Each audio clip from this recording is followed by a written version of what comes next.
మీకు తెలుసా? రథసప్తమి నాడు ఆకాశంలో నక్షత్ర మండలం రథం ఆకారంలో ఉంటుంది. అందుకే దానికి రథసప్తమి అని పేరు.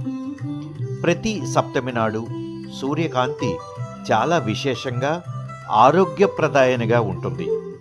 అటువంటి సప్తమి తిథి నాడు రథసప్తమి వచ్చినప్పుడు జిల్లేడు ఆకు, రేగుపండు తలపై పెట్టుకొని తలస్నానం చేయటం శ్రేష్టం.